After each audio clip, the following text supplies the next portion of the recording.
You know, life gets so much complicated when we think a lot. আসলে আমাদের জীবনটা না ভীষণ সিম্পল, বাট আমরা সেটাকে সিম্পলভাবে দেখতেই জানি না। বেশ কয়েকদিন পরে আবার আমার একদিনে এতগুলো কাজ পড়লো। বিশ্বাস করবে না, কাল রাতে ভীষণ টেনশনে ছিলাম, কাজগুলো আদৌ ঠিকঠাক হবে তো। সকালে প্রায় 7টায় ঘুম থেকে উঠে আমি রেডি হতে শুরু করেছি। সামনেই 15ই আগস্ট, তার একটা ভিডিও শ্যুট ছিল।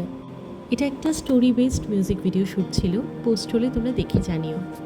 আজকে আমার থিয়েটার ওয়ার্কশপ রয়েছে, আর সেখানেও একটা ইম্পর্ট্যান্ট ডে। বাট আজকেই দেখে দেখে আমার শ্যাম্পুটা শেষ হয়ে গেছে, তাই ভাবলাম ব্লিঙ্কিট থেকেই আনিয়ে নিই। আর তার সাথে দেখো কেয়ারির 3টে প্ল্যান্টও আনিয়েছি। আজ থিয়েটার ক্লাস রয়েছে 1:30 থেকে, সেখানে যেতে হবে। বাট তার আগে একটু সময় পেয়েছিলাম, তাই বইটা নিয়ে বসেছিলাম।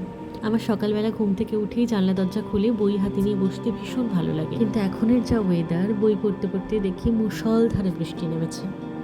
যেদিন করে শ্যুট থাকে, শ্যুটের সময়টায় তো অত কিছু মনে হয় না, কিন্তু শ্যুটের পর এত কিছু গোছাতে আমার জানটা সত্যিই বেরিয়ে যায়। যাই হোক, সমস্ত কিছু গুছিয়ে রেডি হয়ে নিলাম বেরোবো বলে। তোমরা মেবি জানো, আমি আগের ব্লগে মেবি শেয়ার করেছি আমার থিয়েটার ক্লাস যতীন দাস পার্কে। তো আমার বাড়ি থেকে যতীন দাস পার্ক যাওয়ার খুব ইজি রাস্তা হচ্ছে মেট্রো। তো আমি এখান থেকে কবি নজরুল চলে যাই, সেখান থেকে মেট্রোতে উঠে যতীন দাস পার্ক। রোজকারের মতো আজকেও 5:30টায় ক্লাস কমপ্লিট হয়েছে, বাড়ি ফিরতে ফিরতে 7টা।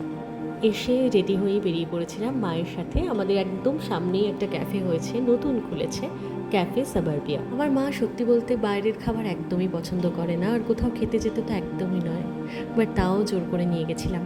তাহলে চলো, আজকের মিনি ব্লগটাই অবধি থাক, দেখা হচ্ছে নেক্সট মিনি ব্লগে। বাই।